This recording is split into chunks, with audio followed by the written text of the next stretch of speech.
na wala doon sa listahan ni Presidente. But when you say my contractors, that might be misconstrued, sir, na kayo ang pumipili ng contractor, kaibigan nyo si contractor. Hindi po, wala akong kaibigang contractor. In fact, I check on my contractors when... Mayroon bang magagawa ang Blue Ribbon Committee para kahit paano ay mabawas-bawasan, sabi nga, ma-moderate itong grid na ito, Sen? Kaya nga sa September, sa Lunes, makinig ka. Abangan natin. Akala mo malilin lang mo ako. Nako, yan ang nga ho ba sinasabi natin. Isa sa mga best friend nitong si Claudine ko, meron hong pakiusap sa ating mga kababayan.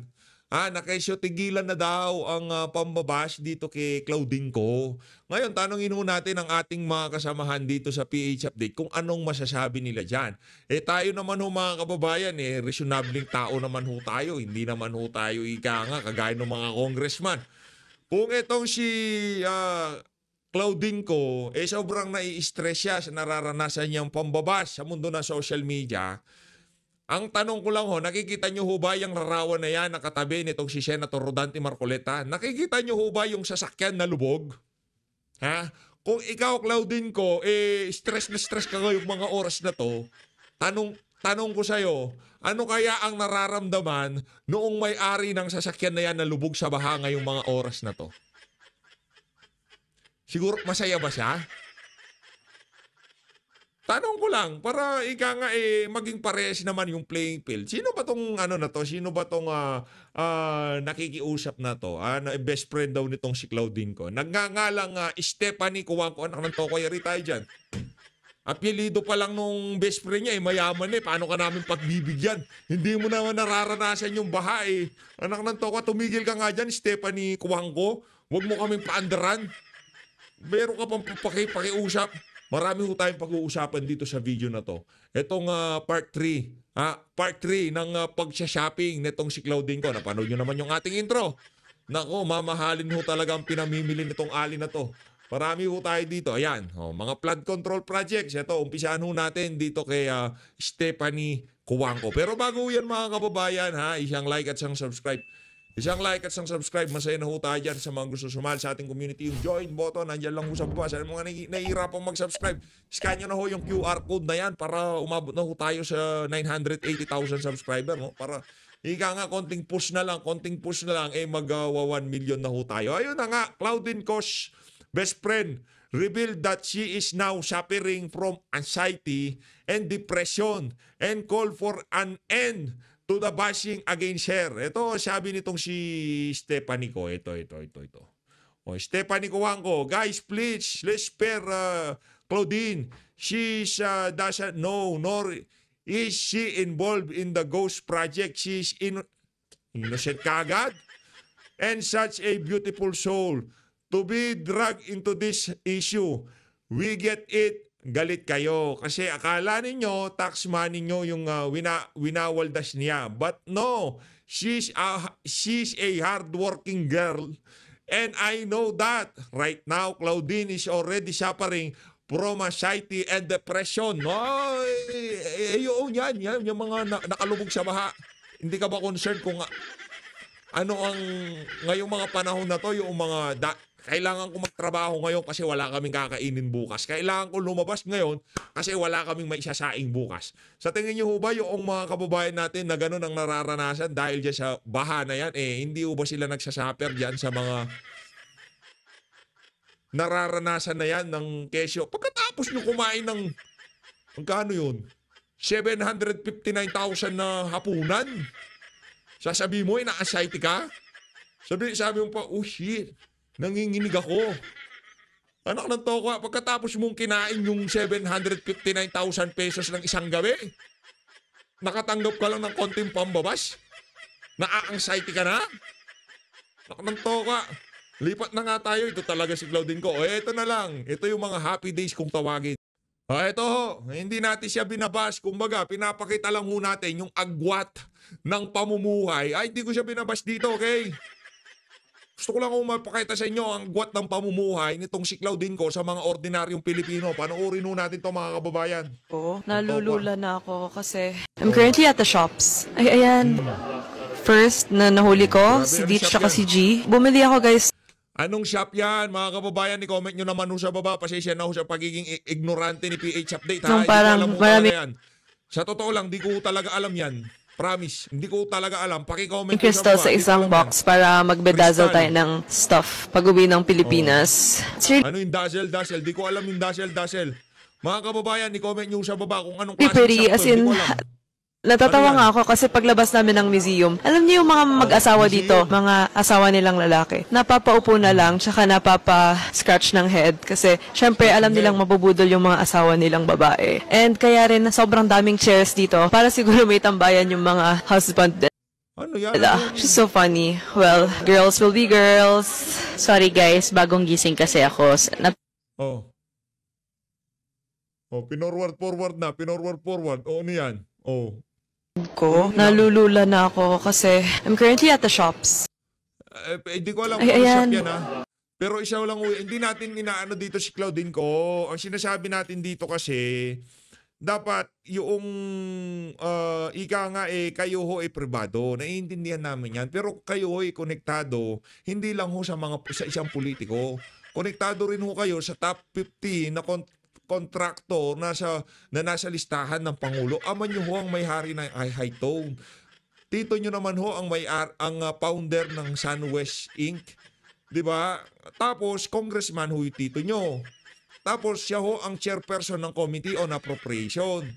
Ngayon, dito sa mga ipinapakita namin na to, kumbaga yung diferensya ng pamumuhay ng pamangkin ng chairperson ng Committee on Appropriation, sabay founder pa ng isang makapangyarihang construction company o kung ano pa man yan, at ama mo isang contractor din ng flood control. Yan ang pamumuhay nila. Ika nga nasa museum sila, hindi natin malaman kung anong pang pinagbibili nila dyan.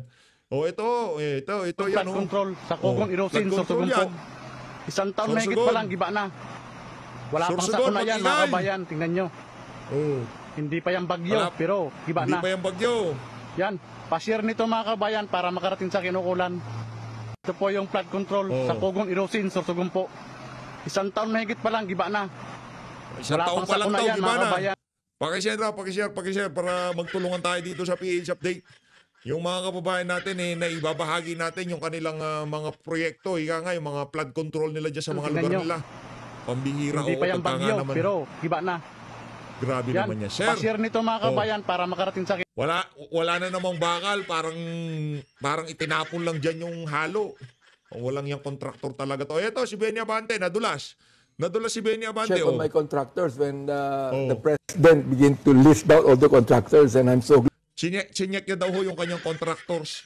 Buti na lang daw yung kanyang contractors wala sa listahan. glad na wala doon sa listahan ni Presidente. But Okay. when you say my contractors, that might be misconstrued, sir, na kayo ang pumipili ng contractor, kaibigan nyo si Hindi po, contractor. wala akong kaibigang contractor. In fact, I check on my contractors when Galing sa'yo, ikaw talaga, nag-uulyanin ka na ba, Brad? Nag-uulyanin ka na ba? Pagkatapos lumabas sa bunganga mo na yan, nakakalimutan mo. Walang yan ka. I check to my contractor, sabi mo, nung tinanong ka, kayo ba namimili ng contractor? Hindi ako, pero you check sa mga contractor mo. Anak ng toka, Brad, patingin mo na yung utak mo. Langya ka, pagkatapos mo sinabi, tapos iba na naman sinasabi mo. Ito ho ang sitwasyon ngayon ng ating pinakamamahal na bansang Pilipinas. Masakit mang isipin, pero ito ho ang katotohanan. Ito ho realidad. O, pakisend dito kay anong tawag dito, yung beautiful soul, yang si Claudine ko. Claudine ko, panoorin mo to, ito. Nakikita mo yung mamang nagtataho, ito. Ito, nandito si mamang na magtataho. Ayan, nakikita mo yan? O, tingnan mo. Lumalaban ng patas. O, meron pang background music. O, lumalaban ng patas itong si mamang magtataho. Lumalaban ng patas yan. O, diba? Lumalaban siya sa buhay. Tignan nyo naman yan. Nang dahil dyan sa visit na bahana yan, pati yung hanap buhay nitong si mamang magtataho na peperwisyo dahil sa pagnanakaw ng mga politiko na to. Ngayon, pagka ang Pilipino hindi pa nag-ingay, pagka itong si Sher na nagtataho hindi pa sumama, pagka nagkaroon ng kilos protesta, ewan na lang ho natin. Hindi ho tayo naghihikayat ng kung anumang kaguluhan dito. Sama-sama ho tayong manawagan ng accountability sa mga magnanakaw sa pamahalaan, sa mga opisyal ng pamahalaan. i-resolve ho natin ito ng ika nga sa pinakamapayapang kaparaanan. Maglabas ho tayo ng saloobin sa kalsada, sa social media, magsalita ho tayo. Wala ho tayo dito para ika nga guluhin o destabilize ang pamahalaan. Hindi ho ganon.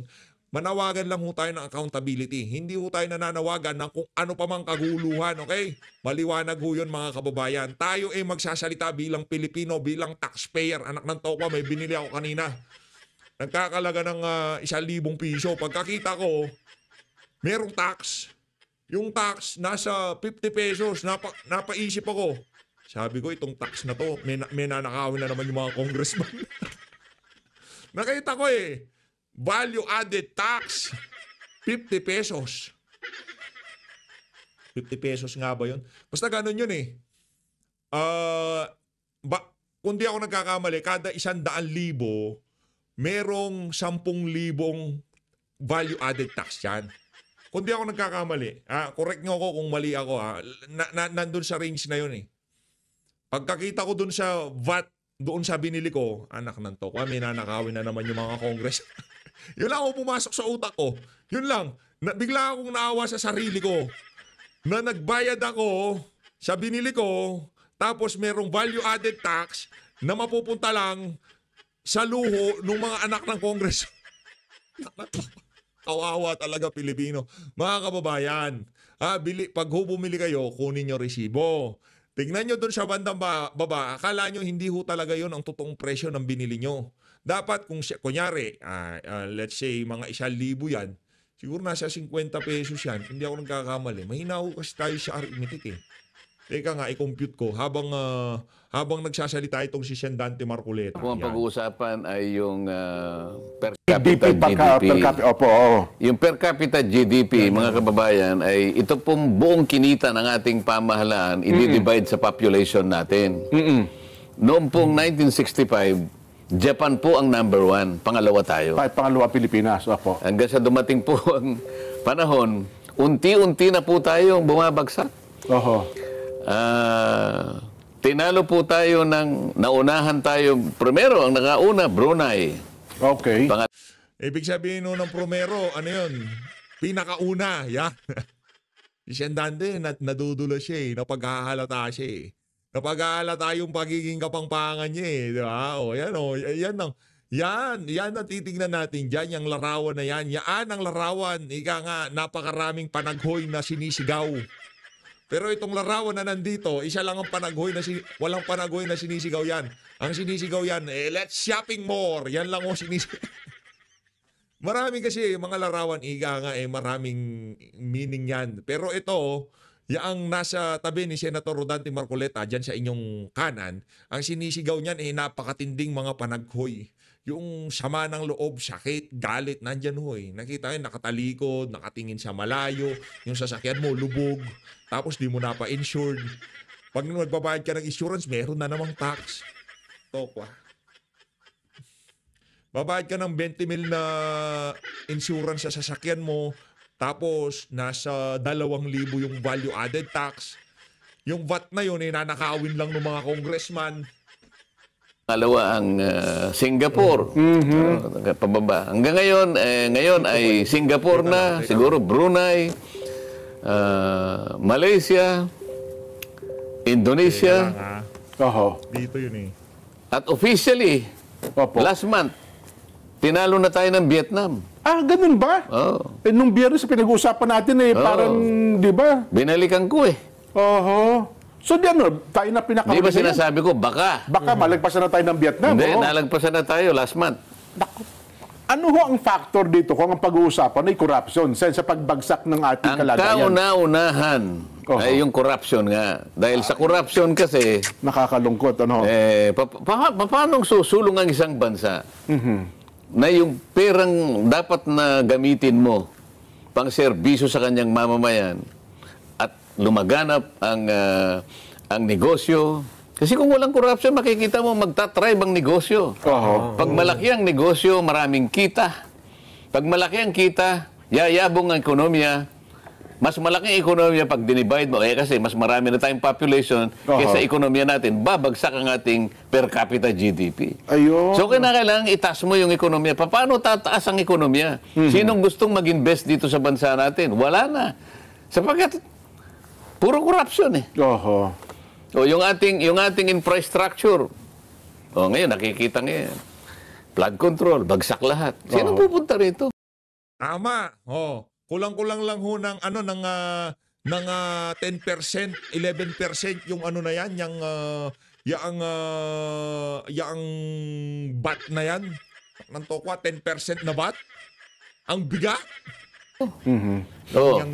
Makikita nila yung ating airport, ang mga kalsada, ang mga seaports natin. Yung turismo lang natin, nakita mo. Bagsak na bagsak tayo ngayon. Pinuliti ka na, yung promotion natin, pinakamataas na budget ng tourism, 1.2. Yun. Na-compute ko na. Siyentante, wait lang ha. Pumili ako ng 1,000 kanina. Kung ano man yung binili ko, akin na lang yun. Di ko pwede. Tiningnan ko yung resibo, merong 100,000 piso. Mahigit 100 pisong bat. Pagkakita ko doon sa binayaran kong 1,000 piso, napaisip ako. Sabi ko, itong 100 pisong na to, 107 pesos, nanakawin na naman itong mga walang yung congressman na to. Meron na naman silang nanakawin 100 piso. Meron na naman akong iaambag sa mga Chanel, mga Hermes, mga Louis Vuitton na bag. Yun na, naloko na. Sabi ko, wala ka namang lusot, di ka naman pwedeng bumili na hindi ka magbabayad ng tax. Di ba? Automatic yun eh. Hindi lang sa BIR yun. Yung yung kukubra doon sa tax, yung mismong store na ng bibilhan mo. Kunyari, kumain ka sa Jollibee. Kasi sa McDo, yoko eh. Jollibee lang ako. Kumain ka sa McDo, alagang 500 piso. O yung 50 pesos, pupunta na kaagad sa BIR yon. Yung 50 pesos na yon, pandagdag ng Louis Vuitton at saka Hermes, mga chronography nila, di ba? Yung mga Patek Philippe nila, pandagdag ho yun. Tayo lahat, nag-aambago tayo para lang sa luho ng mga walang yung politiko na to, pati yung mga anak nila. Hindi ito si Gretchen ho, Gretchen Claudine ho. Mas akin, ano na yan, huwag nyo nang awayin. Diyan lang yung mukha niya pero di na natin aawayin. Love na natin yan. Di ba, madam? Madam, sinasabi ko sa'yo, last na to, sige, last na. Last na to ha. Binura mo na ba? Ang tanong, binura mo na. O, kung binura mo na, last na to. 2 billion. Merong isang year doon eh. Akalain mo bumagsak sa 200 million pagkatapos 2025, gagawin 100 million. 100 million na lamang. Anong yung polisiya? Pero di ba sa pagpapayabong po na ekonomiya ng ating bansa, ang isa sa pinakamalaking factor sana ay ang construction, paggawaing bayan para ang pera natin umiikot. Ang problema, sa pangyayari ito na napasok ng corruption, hindi lang naman kasi construction, bagamat ilalatag mo yung tamang infrastructure. Yung mga big ticket projects. Pagandahin mo yung infrastructure, road system mo. Pagandahin mo yung seaports. Pagandahin mo yung airport. Kasi yung kalakalan, tinitingnan kung paano mo i-move yung kalakal. Yung port mo, nakita mo naman yung ating pier. Pagka natambak na yung mga, wala nang paglalagyan yun ng, yung container. Yung mga container ban. So, yung papasok ngayon, alisin mo lang yung container buwan-buwan para makapasok yung barko para ganito paano nga yung sistema pati yung framework at paraan kung paano nga yung pagdaloy ng negosyo talagang nandun ang corruption. Meron kang Bureau of Customs na pinakakorrupt yata sa buong Asia. Hindi tayo magiging isang bansa na talagang kung pag-uusapan ay pangkabuhayan ay lalakas kagaya ng ibang bansa ngayon. Pero sa tingin niyo ba, ikaw, yung lawak na ng corruption sa atin, may chance pa ba? Sabihin, medyo paano natin sisimulan? Paano natin masisimulan? Kasi halos lahat na ng sangay, pati sektor, di ba? Pati media, may corruption kailangan lang magsama-sama ang mga Pilipino na Sama-sama. kung makilala nila na ang problema natin talaga ay corruption, mag-isip-isip na tayo. Gumawa na tayo ng paraan. Pansarili, pangkomunidad, panggrupo, lahat. Kailangan magpasya tayo na siguro ay panahon na.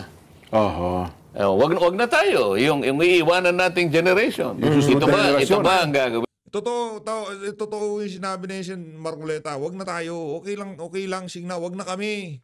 Wag na ho tayo. Kahit yung mga anak na lang natin na makakakita ng mabuting Pilipinas, magandang Pilipinas, masaya na ho tayo. Dahil kahit dito sa henerasyon natin na to, okay na, sige na.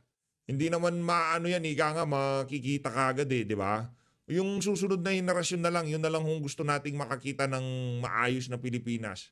Problema ko kasi parang pati mga susunod na henerasyon, pinagkakaitan ng magandang kinabukasan itong mga magnanakaw na politiko na to.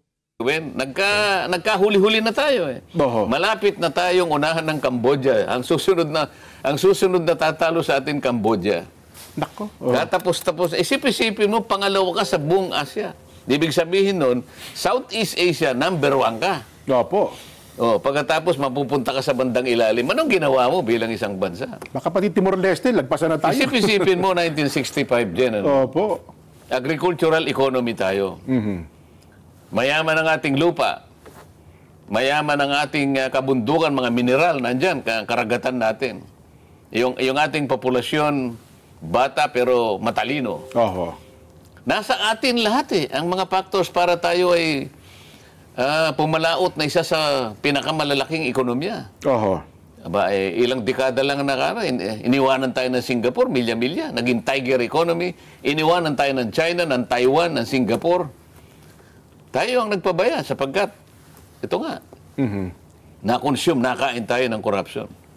Ngayon, pinag-uusapan natin ngayon, flood control. Ngayon lang nabuksan siguro dahil talagang nakita, isip-isipin mo na 4 na taon lang. 2022, 23, 24. Ngayon, matatapos ang 25. 1.2 trillion ang ginugol. Ang ginugol sa flood control. Pero wala kang nakita. Dinaanan tayo ng baha. Nasaan ngayon yung pera na yun? Yun ang nakita. Yun ang bumulaga ngayon sa isipan ng ating mamamayan. Kaya ito sa yung baha. Hindi naman kasi pwede sabihin ng administrasyon itong si Marcos Jr. yung lagi na lang excuse nila climate change. Ito 2 oras na ulan, climate change na naman. Di nga magdamag yan, 2 oras lang. Pambihira naman Ang problema, yung flood control. May issue talaga ho tayo sa flood control. Yakapin ho natin ang problema para masolusyonan natin. Hanggat yan pinagkikibit-balikat natin at kung kani-kanino natin sinisisi, pag hindi natin inadmit na talaga meron tayong problema, hindi natin mariresolve yan. Pala na ito, panggising lang sa atin. Kasi kung hindi baka ginising na nga tayo ngayon Oo nga, no?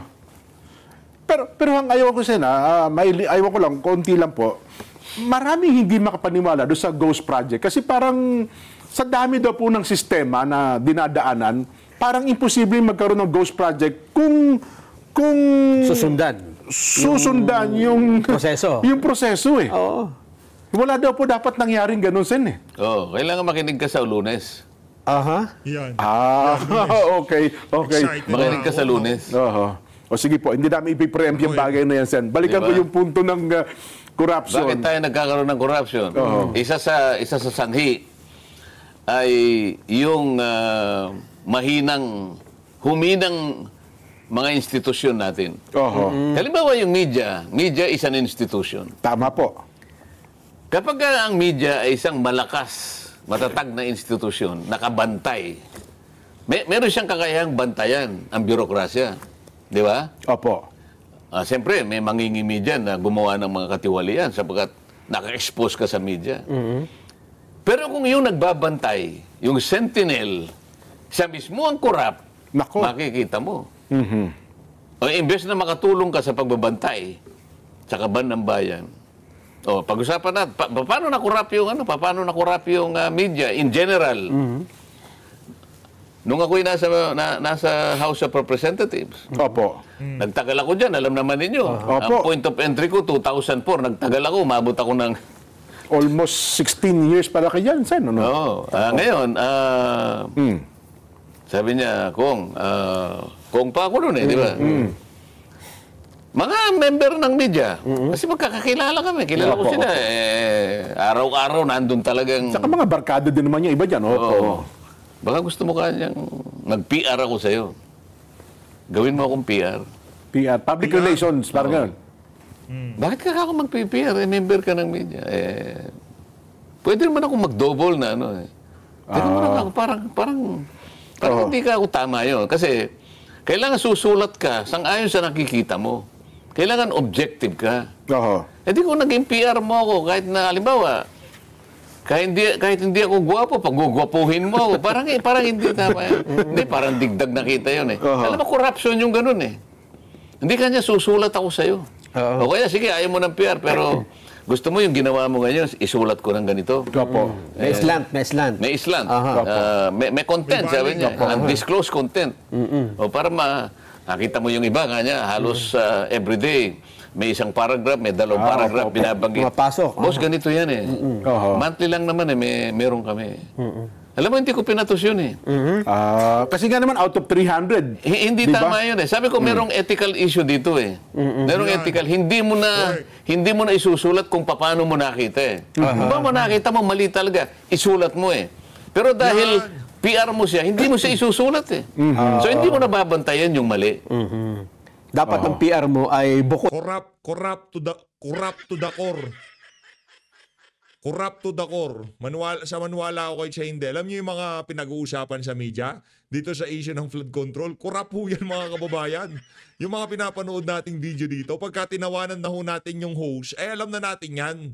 Pagkaya ang paulit-ulit nilang ini-interview, kargado sigurado yan. Maniwala ako kay sa hindi. Alam naman, minsan kasi iniintindi natin na talagang sila yung kailangang magsalita kasi sila yung mga pinapakinggan. Pero yung tipong paulit-ulit, yung narrative eto tumanggap ng pera nung eleksyon ng ganito kalaki. Bakit hindi natin pag-usapan yung mga congressman na kumalikot dyan sa budget? Bakit hindi yun? Bakit hindi natin hanapin yung nawawalang small committee report? Bakit hindi yun? Bakit hindi natin pag-usapan yung mga kongresistang kontratista? Bakit hindi yun? Bakit pinag-uusapan natin yung ba't linalayo nyo usapan? Lookout bulletin para dito sa mga missing sabongeros issue. Ano ba talaga gusto nyo mangyari dito sa bansa na to? Kung meron pa kayong kakarampot na kakahihiyan na natitira sa mga sarili nyo kayo dyan sa mainstream media, ayusin yung pagbabalita nyo. Kaya tayo nakasubscribe sa SMNI, sa Net25. Wala na, yung dalawa lang talaga ho na yun eh. Misa UNTV, may tumatama na naman yan. Mga programa, Yes, Yo, Tupasyo. DWIC, yan, okay din yan. Yung Yes, Yo, Tupasyo lang ha. Maliban doon, puro basura na rin yung iba. Yan, dito, nakikinig tayo dito. Malupit yan sa Net25. O para doon sa mga ibang mainstream media, mahiya naman kayo, magkaroon naman kayo ng kakarampot na hiya sa mga balat Bukod na tao talaga. Hindi siya mismo yung... Hindi yung media, hindi yung journalist. Kasi journalist na sinasabi. Nakita mo yung bias nila. Kaya may kinikilingan. Sabi nila, hindi, basta yung gusto namin si ganito. So kung wala kang PR, delikado ka sa kanila. Isa yun. Yung mga institusyon natin, halimbawa yung ating hudikatura, justices, ang daming pressure sa kanila. Sige, pag hindi nyo kami dinesisyonan ng gano'n, buti na lang yung ibang pagdidesisyon ngayon. Medyo matatag, katulad ng impeachment. Ayan, pero yung iba, kung minsan may nasasabi pa rin sa kanila. Halimbawa, bakit po kaya yung petition namin na tungkol sa budget ng 2025 hindi pa nadi-dispose? Oo nga pala, matatapos na isa na. Bakit mo ako tinatanong sa akin, hindi pumunta ka sa Korte Suprema? Bakit kanya yung defunding ng PhilHealth? Medyo din yun parang may sablay doon. wala pang ano eh. Oo nga, hindi Wala pang pa ruling. gumagalaw yan. Bakit ang dami yung pa eh. habeas corpus na petition nung... Duterte, tama po. Bakit eh? Wala pa. Mga bagay-bagay na dapat sana ang inaasahan ng taong bayan ay magkaroon ng mabilis na disposition para nag-guide Oo. ang pamahalaan sa kanyang dapat na gawin. Pag nagtagal ito, teka muna, Opo. baka pumasok yung mga ganito. Ay, nako, teka lang sa'yo, bago nyo ituloy yung bagay na yan, kami ni Nelson para hindi na po mag-PR sa inyo, papasok na natin tong commercial para... Ayun. Ganun pala yun. Hindi ko alam, meron palang bayaran sa ganyan, yung pababanguin mo, yung isang politiko. Meron palang ganun. Naknanto ko, oo. Tuloy. Pwede ho ba na total ang AFP at PNP, meron silang engineering brigade eh. Oo nga At pala. magaling silang magtayo talagang dekalidad. Bahagi ng pag-aaral nila yan. Ha? Ang civil engineering Oo. sa PMA year ay isa sa mga kurso nila yan. Pwede ba na may mga flood control ay ipaubayan na lang sa kanila para matibay, Sen? Sa tingin po ninyo? Pero siyempre, kukunti naman ng Engineering capacity battalion nila, Hindi oo. naman nila kaya lahat yun. Siguro yung mga minor siguro. Kasi meron din naman silang ibang gawain, hindi lang... Bagay. Hindi, rekomenda ko si General James Brillantes. Sila na yung Baka magtayo. pwede maging DPW Secretary. Sir James, ano ha? Kamusta po kayo? Tuloy natin. Yung may Sige. kinalaman doon sa corruption. Sen, ano? Ano lang ang pwedeng magawa ng Blue Ribbon? Kasi baka sa laki ng problema na ilatag po natin, mayroon bang magagawa ang Blue Ribbon Committee para kahit papaano ay mabawas-bawasan, sabi nga, ma-moderate itong grid na ito, Sen? Kaya nga sa September, sa Lunes, makinig ka. Abangan natin. Akala mo malilin lang mo ako.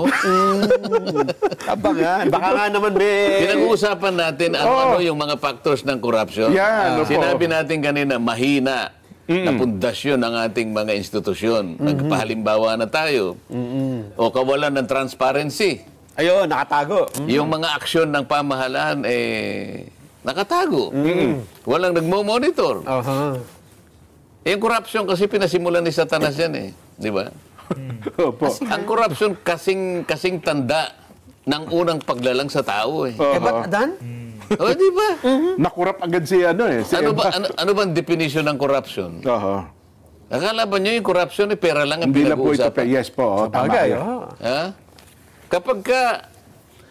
Kapag ka na-infringe yung integrity ng isang tao, corruption yun eh. Oo. Kamukha na isip-isipin mo eh, kaganda-ganda na ng binigay na kapasyahan para doon sa dalawang taong unang nilalang eh. Nasa paraiso na po eh. Ang no? ganda na ng kalagayan nila eh.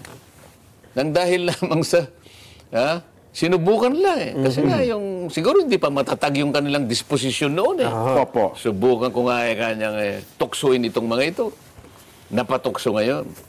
Kasi nga yung walang transparent na eh. Wala pang monitoring noon eh.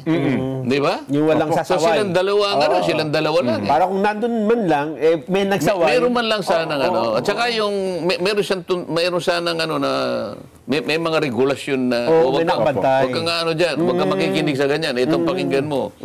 Pagka Wala pang media noon pa naman minsan eh. pagka ang pumunta sa iyo bubuyog, pwede mong pakinggan, halimbawa. Pero pagka ahas, huwag na huwag ka Ay, naku. makikinig. Oo. O sa mga kapatid, wala, ahas lang yung Opo. ang bilis ng ahas eh, di So ba? kung i-apply natin sa flood control projects, Sen, Oo, dapat merong mga regulasyon na makikita mo yon. Oo. Nasa September 1, sa Lunes sasabihin ko. Ayun, yung mga regulasyon na yun. Oo, para yung transparency, kitang-kita.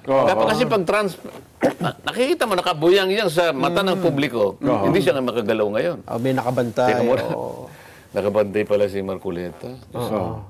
Maano ka ngayon, may deterrent ngayon yan. Dapat ganun. Sa Lunes, isa sa abangan nyo kung paano natin sila tuturuan. Opo. Kung paano natin naayusin. Kasi yun lang di ba yung lang usapin ng yung ghost projects yung taong bayan hindi nila alam na meron palang proyekto kasi totally wala ang nakakaalam na si DE. Wala nga, pati nga yung kapitan, hindi alam. Hindi sinasabi sa mayor o sinabi ng gobernador ng Mindoro. Ayan nga ho yung nangyayari dyan, di ba? Nabisto na nga rin niya si Joel Chua, walang proper coordination sa local government. Pagka national project, wala ho silang pakialam kahit pasok sila sa sa barangay o kung saan-saan. Sila na lang, ba't magbibigay pa sila, di ba?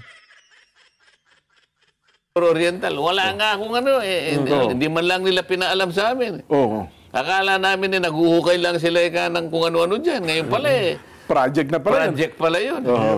Ano malay namin, akala namin na naayos lang yung riprap, hindi pala flood control. Paano magkakaroon ng flood control dito? Sabi ganun. Pati nga ho ata yung may-ari ng lisensya, hindi rin niya alam na Ginamit. ghost project pala yung niya eh. Ganun nga, sapagkat Diba? tinatago nga, wala nga transparency. Pero kung nagbabantayan, alam mismo ng tao, pati tao nakikibantay na eh. Yan, O isa yan sa magiging paksain ng ating Sa diba? Lunes. Habang kinukunan natin sila ng input, ng sagot, Opo. sinasabihan, hindi ba dapat ito ganito? Yan. Para pa, hindi lang yung nagtatanong, pati yung paraan. Mula sa kanila din, isa-isang nalalaman ng tao, ganito pala dapat. Concentration of power, isa yan. Nako, opo. Isip-isipin mo, gobernador ka, yung anak mo, mayor ng 2 munisipyo. Nako. Yung asawa mo, congresswoman. Paano hindi mo makukurap? Wala na nag-check sa inyo eh. Magkakakutsaba na eh, no? Ha? Ito yung mga dapat na maiwasan. Nung isang araw, diniscuss natin, yung politika at saka negosyo. Nagkasama na. Kasama kasi rito, example ito. Opo. Negosyante ka. Huwag mo pakikialaman ng politika. Anong nangyari? Negosyante ka, nagtayo ka pa ng political party. Ayun. Pagkatapos, ginrupo mo yung congressman. Bata ko kayo, ha? Pagka merong nagpanukala ng legislation na medyo babangga sa interes ng aking negosyo, tumira kayo lahat, ha? Parang lahat yan, opo. Yan ang corruption. Maganda yung negosyo, maganda yung panukala, kaya lang tatamaan yung negosyo niya. Nako, O tao niya, kasi member ng political party niya. Siya nagpanalo doon, halimbawa. Tama ba yun?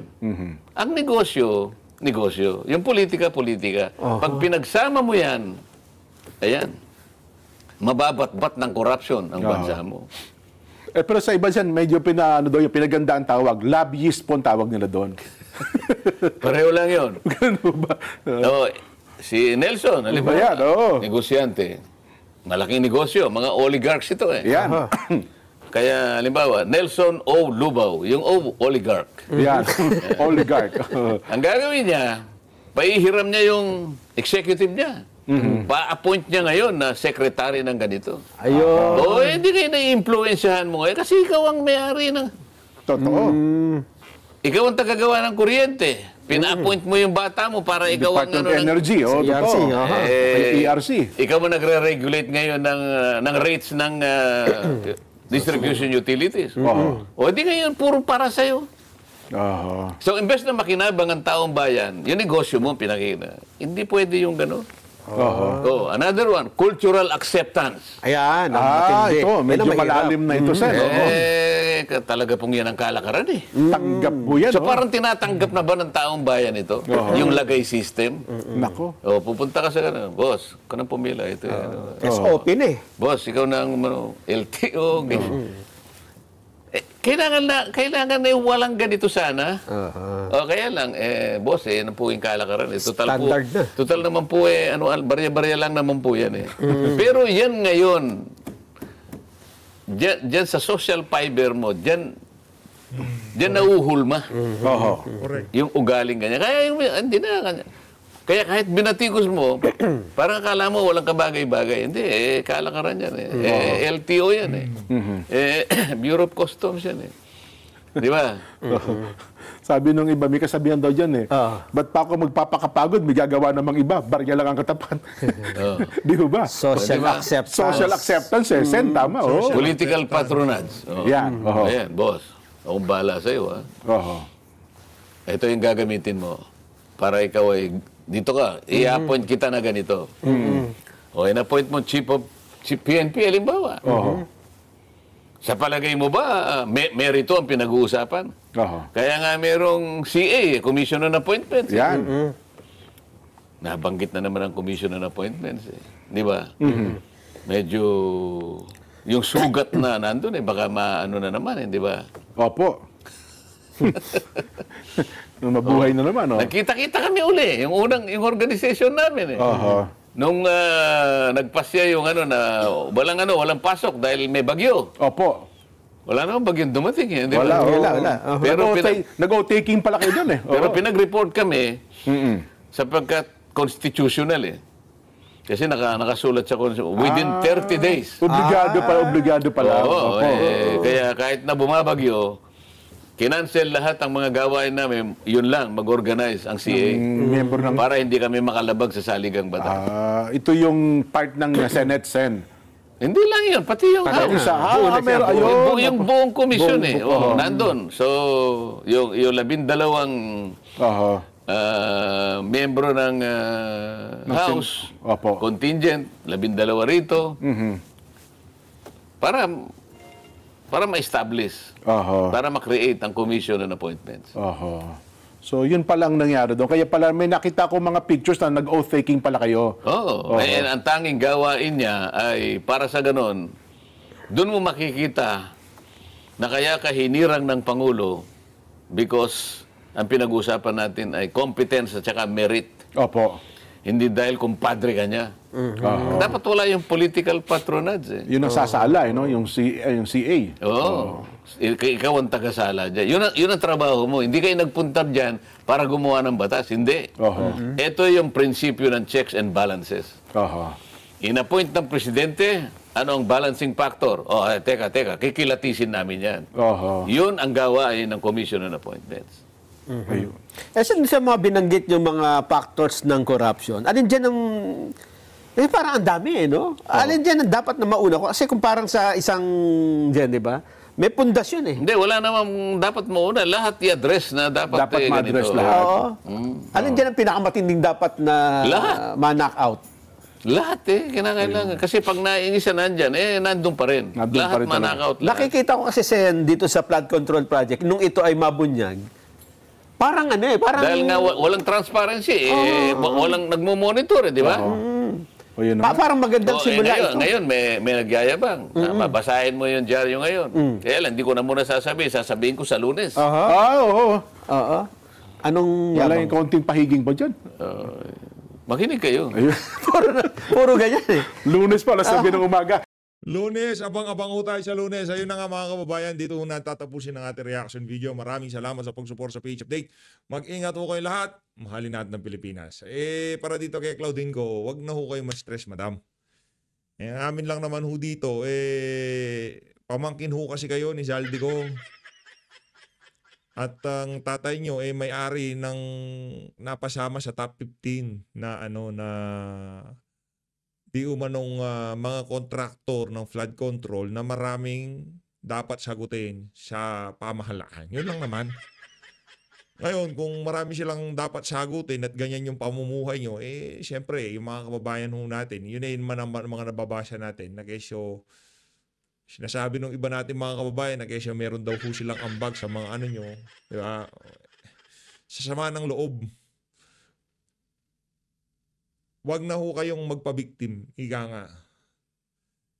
Kung ako sa inyo, maglilo na muna kayo at hayaan nyo sambay ng Pilipino na maglabas ng saloobin. Di lang naman ho kayo, yung mag-asawang Diskaya, kontraktor din ho yun. Nabanatan din sila. At marami pa ho ang mga susunod na mababanatan dito sa issue na to. So Luis, maraming salamat ho sa pag-support sa PH Update. Mag-ingat ho kayo lahat. Halina't ng Pilipinas.